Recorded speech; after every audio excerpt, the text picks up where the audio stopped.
I come from a country, Lebanon used to be the only majority Christian country in the Middle East. Most people don't know that. When they think of the Middle East, they think it's all Islamic countries. But Lebanon is the only majority Christian country in the Middle East. We were open-minded, we were fair. We prided ourselves on our multiculturalism. We welcomed everyone to our country, especially from the surrounding Arabic countries, because we wanted to share with them the westernization which we had created in the heart of the Middle East. Muslims used to send their children to come study in our universities because we had built the best universities in the Middle East. They graduated and worked in our economy because we had built the best economy in the Middle East, even though we did not have any oil. Lebanon was known as Paris of the Middle East, the banking capital of the Middle East. And as Christians, we focused on education. Education was very important to us. You know, we educated girls and boys, you know, no difference. We were living the good time. Unfortunately, all that began to change by the 70s because of two things. The enlargement of the Islamic population in Lebanon, because we Christians marry one spouse until death do us part. We don't have many kids. Muslims, on the other hand, are allowed to marry up to 4 wives at a time.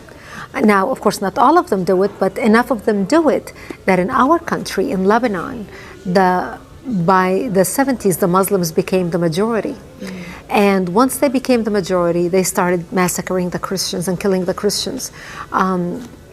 I remember in 1974, we stopped traveling. We used to go spend Christmas and Easter in Beirut with the rest of my family. And we stopped traveling, and I would ask my father, why aren't we going to Beirut for Christmas this year? And my daddy would say to me, well, we just decided to stay home this year. And, you know, I couldn't understand why. And later I learned is because Muslims started setting up fly-by-night checkpoints, and they would stop Christian cars traveling. And when they would get people out of the car and look at their ID and find out that this is a Christian family traveling, because in Lebanon, our religion is written on our national ID, on your driver's license, on your passport. So when they see that this is a Christian family traveling, they would get everyone out of the car and shoot them in cold blood. So we became prisoners to our homes and our cities and our communities.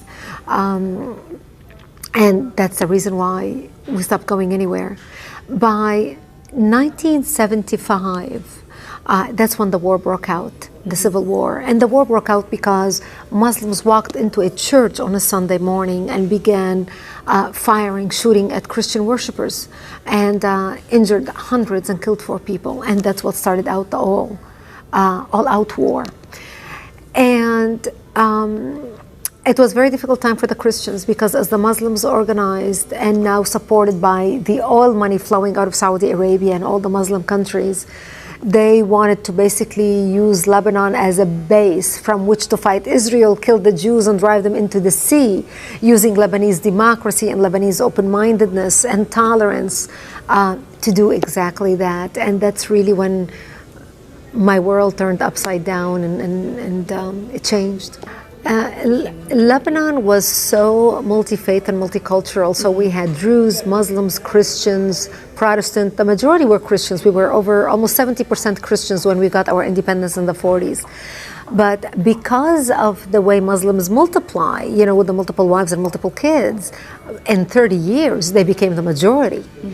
And when we got our independence from France and Lebanon, because we are, you know, Judeo-Christians, you know, come from Judeo-Christian culture, we're very fair. So we made sure we divided the government to make sure that Muslims have representation. So the president of the country was Christian, the prime minister was a Muslim, the prime minister, you know, the secretary of state. We had different assignments for different religions.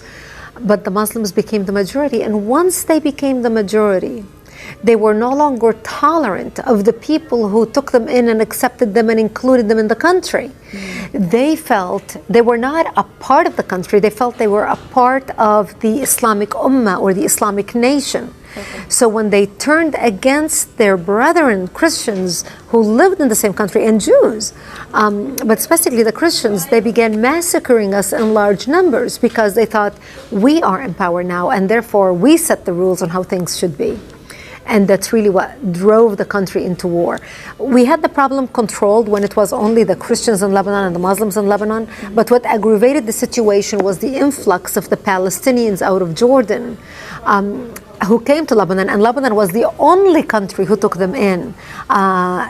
Because we were the only country that accepted the third wave of Palestinian refugees, while the Muslim countries did not want them. And that's what really changed the situation. That's what tipped the scale.